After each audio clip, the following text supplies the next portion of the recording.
Hello বন্ধুরা, আমি অভিজিৎ এবং রহস্যের এই ভিডিওতে আমরা জানবো এমন এক সোসাইটির সম্বন্ধে যে সোসাইটির মানুষরা মনে করেন পৃথিবীর আকৃতি এই রকম না, পৃথিবীর আকৃতি হলো এই রকম। দেখুন বন্ধুরা, কিছু জিনিস আমাদের ছোটবেলা থেকে শেখানো হয়, বিশ্বাস করানো হয়, যেমন 1+1 2, 2+2 4, এবং আরেকটা জিনিস আমাদের বিশ্বাস করানো হয় যে পৃথিবীর আকৃতি গোল। সেটা বহু বছর আগের কথা ছিল, যখন মনে করা হতো পৃথিবীর চ্যাপ্টা বা সমতল। সেই সময় কোনো মানুষ যদি মনে করতো যে পৃথিবীর আকৃতি গোল, তখন তাকে শাস্তি দেওয়া হতো। কিন্তু তারপর ধীরে ধীরে বিভিন্ন রিসার্চের মাধ্যমে, গবেষণার মাধ্যমে আমরা জানতে পারি যে পৃথিবী চ্যাপ্টা নয়, পৃথিবী হলো গোল। কিন্তু বেশ কয়েক বছর আগে একটি সোসাইটি গড়ে ওঠে, যে সোসাইটির অন্তর্গত প্রায় লক্ষ লক্ষ মানুষ মনে করেন যে পৃথিবী গোল না, চ্যাপ্টা। এই সোসাইটি গড়ে উঠেছিল 1920 সালের আশেপাশে, এবং এই সোসাইটির লোকেরা মনে করেন পৃথিবী গোল না, চ্যাপ্টা। এই সোসাইটির মানুষদের যে যুক্তি, সেটাতে যদি আপনারা বিশ্বাস করেন, তাহলে আপনাদের এটাও বিশ্বাস করতে হবে যে ছোটবেলা থেকে এখনো পর্যন্ত নাসা, ইসরো এবং সবাই আমাদের মিথ্যা কথা বলেছে। ফ্ল্যাট আর্থ সোসাইটির মানুষরা এটাই মনে করেন যে সরকার, নাসা, ইসরো সবাই সত্যিটা আমাদের থেকে লুকিয়ে রাখে। যারা মনে করেন যে পৃথিবী গোল, তাদের কাছে এই সোসাইটির মানুষরা এমন কিছু যুক্তি দেবে কিংবা প্রশ্ন করবে, সেই প্রশ্নের উত্তর যদি আপনাদের কাছে না থাকে, তাহলে আপনাকে বিশ্বাস করাতে তারা বাধ্য করবে যে পৃথিবী চ্যাপ্টা। তারা যে যুক্তির মাধ্যমে, যে প্রশ্নগুলির মাধ্যমে প্রমাণ করতে চায় যে পৃথিবী গোল না চ্যাপ্টা, সেগুলি আমরা জানবো অবশ্যই। কিন্তু ভিডিওতে এগানোর আগে আপনাদের কাছে একটা ছোট্ট রিকোয়েস্ট, যদি আপনারা এখনো এই চ্যানেলটি সাবস্ক্রাইব না করে থাকেন, তাহলে ভিডিওর নিচে দেওয়া সাবস্ক্রাইব বাটনে ক্লিক করে আপনারা এই চ্যানেলটি সাবস্ক্রাইব করতে পারেন, এবং ভিডিওটি শেষ অবধি অবশ্যই দেখবেন, এবং যদি ভালো লেগে থাকে তাহলে লাইক করবেন এবং শেয়ার অবশ্যই করবেন। আমরা ছোটবেলা থেকে পৃথিবী গোল এবং পৃথিবীর ম্যাপ ঠিক এই রকম দেখে এসেছি, যেখানে নর্থ পোল একেবারে নর্থে এবং সাউথ পোল একেবারে সাউথে অবস্থিত।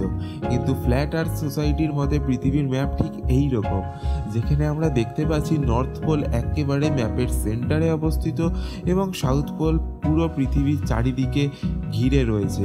অর্থাৎ প্রাচীন যুগে যখন মনে করা হতো পৃথিবী ফ্ল্যাট মানে চ্যাপ্টা, তখন মানুষ মনে করতো যদি তারা তাদের বাড়ি থেকে অনেক দূরে চলে যায়, তাহলে সে পৃথিবী থেকে পড়ে যেতে পারে। কিন্তু ফ্ল্যাট আর্থ সোসাইটির মতে পুরো পৃথিবীর সমস্ত সেন্টারে নর্থ পোল অবস্থিত এবং পৃথিবীর চারপাশে সাউথ পোল অবস্থিত, যা পৃথিবীকে ঘিরে রেখেছে। একরকম ভাবে আপনারা বলতে পারেন বর্ডারের মতো কাজ করছে, এবং পৃথিবীতে যত জলরাশি আছে সেগুলো সাউথ পোলের জন্যই পৃথিবী থেকে পড়ে যায় না। এবং তারা এটাও মনে করেন যে পৃথিবীতে কোনো মাধ্যাকর্ষণ শক্তি নেই। তাহলে এবার আপনাদের মনে প্রশ্ন আসতে পারে, তাহলে যে আমরা যে মাটির সাথে লেগে আছি, মানে কোনো জিনিস যদি আমরা উপরের দিকে ছুঁড়ে দিই, তাহলে সেটা আবার নিচে নেমে আসে। ফ্ল্যাট আর্থ সোসাইটির মানুষদের মতে পৃথিবী 9.8G ফোর্সের সাথে উপরের দিকে ক্রমাগত উঠে যাচ্ছে, এবং যেহেতু পৃথিবী ক্রমাগত উপরের দিকে উঠে যাচ্ছে, তাই আমরাও মাটির সাথে লেগে আছি। বাহ, কি এক্সপ্লেনেশন! তা যাই হোক বন্ধুরা, এছাড়াও এই সোসাইটির মানুষরা বেশ কিছু প্রশ্ন করেছে, যার সাহায্যে তারা প্রমাণ করতে চেয়েছেন যে পৃথিবী গোল নয়, চ্যাপ্টা। নাসার মতে পৃথিবীর পরিধি হলো 40,070 কিলোমিটার, এবং পৃথিবী 23 ঘন্টা 56 মিনিটে নিজের চারিদিকে একবার ঘোরা সম্পূর্ণ করে। অর্থাৎ পৃথিবী 1670 কিলোমিটার পার আওয়ার বেগে নিজের চারিদিকে ঘুরছে।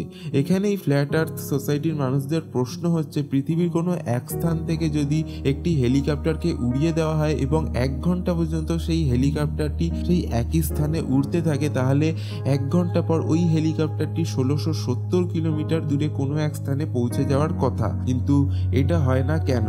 তারা আরও একটি উদাহরণ দিয়েছেন, আপনি যদি কোনো এরোপ্লেনে যান এবং প্লেনটি যদি পশ্চিম থেকে পূর্ব দিকে যায়, তাহলে প্লেনটির বেশি সময় লাগা উচিত, কারণ পৃথিবী পূর্ব দিকে ঘোরে। এবং যদি কোনো প্লেন পূর্ব দিক থেকে পশ্চিম দিকে আসে, তাহলে প্লেনটির কম সময় লাগা উচিত। কিন্তু আসলে এরকম তো কিছুই হয় না, প্লেনটি যেদিকেই যাক না কেন তাদের একই সময় লাগে। এবং এখানেই তাদের আরেকটি প্রশ্ন আছে, যদি পৃথিবী গোল গোল হয় তাহলে প্লেনটি গোলাকারভাবে নিচের দিকে মুখ করে কেন এগোয় না? প্লেনটি কেন সমানভাবে উড়ে যায়? ফ্ল্যাট আর্থ সোসাইটির মানুষরা বলেছেন যে নাসা আমাদের বিভিন্ন বছরে পৃথিবীতে চিত্র দেখায় তা সম্পূর্ণ ফেক, মানে নকল। তারা দেখিয়েছেন যে 2012 সালে নর্থ আমেরিকার সাইজ একরকম এবং 2014 সালে নর্থ আমেরিকার সাইজ অন্যরকম হয় কি করে।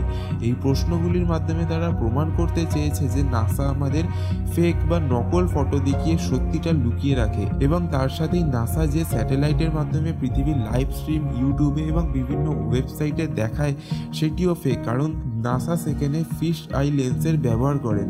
আপনারা যদি না জানেন যে ফিশ আই লেন্স কি, তাহলে বলে দিই যে এটা হলো এক ধরনের ক্যামেরা লেন্স, এবং এর সাহায্যে যদি কোনো ফটো বা ভিডিও করা হয় তাহলে সেটি কিছুটা এই ধরনের গোলাকার দেখতে লাগে। ফ্ল্যাট আর্থ সোসাইটির মানুষরা এই ধরনের কিছু প্রশ্ন দিয়ে প্রমাণ করতে চায় যে পৃথিবী গোল না চ্যাপ্টা। বন্ধুরা, আপনারা কি মনে করেন, পৃথিবী আসলেই কি চ্যাপ্টা? আপনারা যদি মনে করেন পৃথিবী চ্যাপ্টা তাহলে আপনাদের ব্যাখ্যা কমেন্ট করে আমাদের জানাতে পারেন। আপনারা যদি মনে করেন পৃথিবী গোল তাহলে এই ফ্ল্যাট আর্থ সোসাইটির মানুষদের এই প্রশ্নের উত্তর আপনারা কমেন্ট করে বলতে পারেন। আপনারা যদি চান এই সমস্ত প্রশ্নের উত্তর দিয়ে আমি আরেকটি ভিডিও বানাই তাহলেও আপনারা কমেন্ট করে আমাকে জানাতে পারেন। এই ভিডিওটি অবশ্যই যদি আপনাদের ভালো লেগে থাকে প্লিজ লাইক করবেন এবং ভিডিওটি আপনার ফেসবুক, হোয়াটসঅ্যাপ এবং বিভিন্ন গ্রুপে শেয়ার করবেন। চ্যানেলটি সাবস্ক্রাইব করতে অবশ্যই ভুলবেন না। দেখা হচ্ছে আপনাদের সাথে পরবর্তী ভিডিওতে। বাই বন্ধুরা।